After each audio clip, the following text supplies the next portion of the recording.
బహిరంగంగా చెప్తున్న వీడియోలో నేను బహిరంగంగా చెప్తున్నా, యేసు ప్రభు ఒక వ్యభిచార వంశంలో పుట్టాడు. బహిరంగంగా చెప్తున్న వీడియోలో నేను బహిరంగంగా చెప్తున్నా, యేసు ప్రభు ఒక వ్యభిచార వంశంలో పుట్టాడు. హాయ్ ఫ్రెండ్స్, ఎలా ఉన్నారు? దేవుని పరిశుద్ధ నామానికి స్తోత్రం. ఈరోజు వీడియో చేయడానికి ముఖ్య గల కారణం ఏమంటే, మన ఎక్స్ క్రిస్టియన్ ప్రవీణ్ ఏం చేస్తుందంటే యేసు ప్రభుని దారుణంగా దూషిస్తూ ఉండో. చూడండి, యేసు ప్రభు వ్యభిచార వంశంలో పుట్టినాడు అనేసి మాట్లాడుతుండో. అందుకోసమే ఈ వీడియో చేస్తున్నాము. ఈ వీడియో చూస్తున్న ప్రియ వీక్షకులారా, హైందవ సహోదరి సహోదరులారా, ఈ యొక్క వీడియో కేవలం మతోన్మాదులకు మాత్రమే వర్తిస్తుంది. మిగిలిన మంచి హైందవులకు ఈ వీడియో వర్తించదు. అటువంటి వారు ఎవరైనా ఉంటే మీరు ఇప్పుడే ఈ వీడియోని స్టాప్ చేయండి. చూడండి, చూసేటప్పుడు యేసు ప్రభు వ్యభిచార వంశంలో పుట్టినాడు అని మాట్లాడుతున్నావు కదా. అలాగైతే మీ గ్రంథాలలో చూడండి, చూసేటప్పుడు వాల్మీకి రామాయణం, పుల్లెల శ్రీరామచంద్రుడు, బాలకాండ ఇక్కడ కానీ చూసినట్లయితే చూడండి, రాముడు పుట్టుకపై వివాదం. చూడండి, కౌశల్య అశ్వమును చంపింది. ఈ యొక్క స్టోరీ యొక్క బ్యాక్గ్రౌండ్ కానీ చూసేటప్పుడు చూడండి, దశరథ మహారాజుకి, దశరథుడు అంటే ఎవరంటే రాముని యొక్క తండ్రి. ఈ దశరథుడికి పిల్లలే ఉండరు. అప్పుడు ఈ దశరథుడు ఏం చేస్తాడంటే అశ్వమేధ యాగాన్ని, పుత్రకామేష్టి యాగాన్ని జరిపిస్తాడు. ఆ జరిగేటువంటి సందర్భంలో జరిగే ఒక విషయాన్ని చూసేటప్పుడు చూడండి, వాల్మీకి రామాయణం బాలకాండ 14వ సర్గ 31 నుండి 32 శ్లోకాలు దాని యొక్క తాత్పర్యాన్ని చూస్తే, కౌసల్య ఆ అశ్వమునకు ప్రదక్షిణము చేసి దానిని 3 కత్తులతో చంపెను.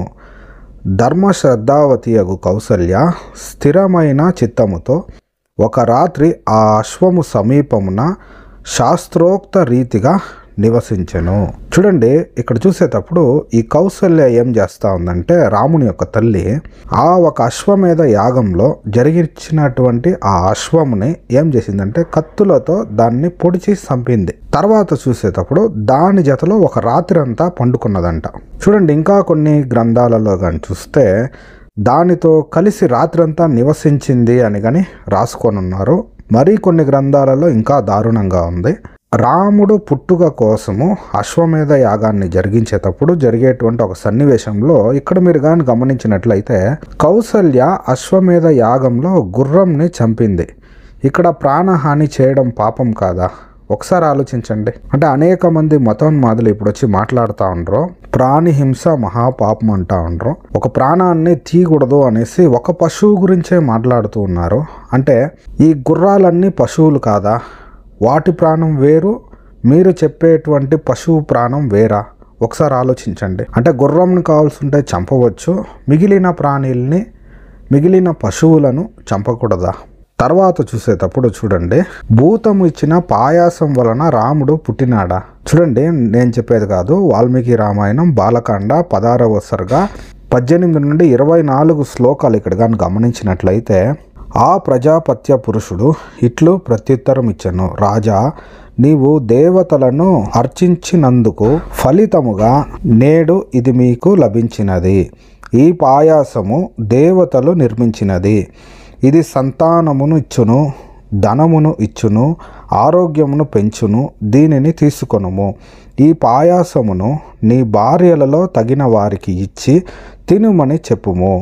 నీవు పుత్రుల కొరకై యాగము చేయిస్తున్నావు కదా, ఆ భార్యల యందు నీకు పుత్రులు జన్మించగలరు. చూడండి, ఇక్కడ దశరథ మహారాజు ఈ అశ్వమేధ యాగము, పుత్రకామేష్టి యాగం అయిపోయిన తర్వాత ఆ ఒక హోమ కుండంలో నుంచి ఒక భూతం బయటకు వచ్చి ఆ భూతము ఒక పాయసాన్ని ఇస్తూ ఉంది. ఆ పాయసాన్ని తింటే నీకు పుత్రులు కలుగుతారు, నీకు ధనం వస్తుంది, మంచి ఆరోగ్యం వస్తుంది అని చెప్పి ఆ ఒక పాయసాన్ని దశరథుడికి ఇచ్చే సందర్భం ఇది. తర్వాత చూస్తే, దేవతలు వండిన అన్నముతో నింపి పంపిన బంగారు పాత్రను దశరథుడు శిరస్సు వంచి సవినయముగా అందుకొని సంతోషించెను. మిక్కిలి సంతోషించిన దశరథుడు అద్భుతమైన ఆ భూతమునకు ప్రదక్షిణము చేసి నమస్కరించెను. దేవతలు నిర్మించిన ఆ పాయసము లభించుటచే దశరథుడు ధనము లభించిన నిరుపేద వలె చాలా సంతసించెను. చూడండి, ఆ పాయసం తీసుకునేటప్పుడు ఈ దశరథుడు ఎవరైతే ధనము లేకుండా ఉండేటువంటి వ్యక్తికి ధనం కొడితే, అంటే ఒక అడుక్కు తినేటువంటి ఒక దౌర్భాగ్యుడికి ఒక లాటరీ కానీ 1 కోటి రూపాయలు తగిలితే ఎంత సంతోషపడతాడో అంత సంతోషపడినంట ఈ దశరథ మహారాజు.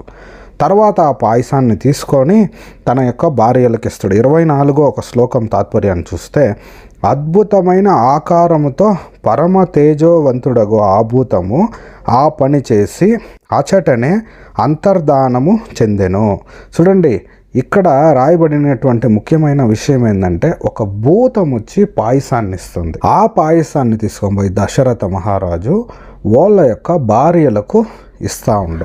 ఇది తాగి అయిన తర్వాత వాళ్ళు ప్రెగ్నెంట్ అవుతారు. అంటే భూతము వలన వీళ్ళు ప్రెగ్నెంట్ అయినరా? ఏం ప్రవీణు, నువ్వు ఆలోచించాలా? నీకోసమే ఈ వీడియో. యేసు ప్రభు గురించి అంత తూలనాడుతున్నావు కదా, యేసు ప్రభు గురించి అంత నోటికొచ్చినట్టు మాట్లాడుతున్నావు కదా, వీటి గురించి నువ్వు తెలుసుకోవాలా. దశరథుడికి ఆ పాయసం ఇస్తానే, ఆ పాయసాన్ని ఎత్తుకొని పోయి వాళ్ళ భార్యలకి ఇస్తానే అప్పుడు వాళ్ళకి పుత్రులు కలిగిండ్రండి. మీ గ్రంథాలలో ఇటువంటి విషయాలను పెట్టుకొని బైబుల్ గురించి నువ్వు తప్పుగా మాట్లాడడం, పవిత్రుడైన యేసు ప్రభువుని దూషించడం, ఇది ఎంతవరకు సరిగా ఉందో ఒకసారి ఆలోచించు. దశరథుడు చేసిన అశ్వమేధ యాగము, పుత్రకామేష్టి యాగము, హోమ కుండము నుంచి బయటికి వచ్చిన ఒక భూతం ఇచ్చిన పాయసాన్ని దశరథుడు తీసుకొని తన భార్యలకు ఇస్తానే అప్పుడు పుట్టిండా? అంటే మీ రాముడు తల్లిదండ్రులకు పుట్ల, భూతం ఇచ్చిన పాయసానికి పుట్టినట్టుండు మీ యొక్క గ్రంథ ఆధారంగానే. ఇంకొక విషయం ఏంటంటే, ఈ పాయసం తాగిన తర్వాతనే రాముడు, భరతుడు, లక్ష్మణుడు పుట్టినారు. అయితే మీరు రాముడికి ఇచ్చేటువంటి స్థానాన్ని, గౌరవాన్ని ఈ భరతుడికి, లక్ష్మణులకి ఎందుకు ఇవ్వటం లేదు? ముగ్గురు ఆ పాయసం వలననే పుట్టిండ్రు కదా, ఎందుకు రాముడికి మాత్రం ఇస్తూ ఉండరు? ఈ వీడియో వీక్షిస్తున్న ప్రియ వీక్షకులారా, హైందవ సహోదరి సహోదరులారా, మీరందరూ సత్యాన్ని తెలుసుకోవాలని ఇటువంటి వీడియోలు చేసి అప్లోడ్ చేస్తున్నాము. మిమ్మల్ని ఏదో వ్యక్తిగతంగా దూషించాలనేది మా యొక్క ఉద్దేశం కాదు. ఇటువంటి వీడియోలు చూసి మీరు సత్యాన్ని తెలుసుకోవాలని మేము వీడియోలు చేస్తున్నాము. ఈ వీడియో ముగించే ముందుగా మీకు ఒక రికమెండ్ చేస్తున్నాను. సనాతన ధర్మంలో దాగి ఉన్న నిగూఢ రహస్యాలు అనేటువంటి పుస్తకాన్ని మీకు కానీ కావాలంటే స్క్రీన్ పైన కనపడేటువంటి నంబర్కి మీరు కాల్ చేసి బుక్ చేసుకోండి. 3 బుక్కులు కలిపి డిస్కౌంట్గా 500కే మీరు పొందుకోగలరు.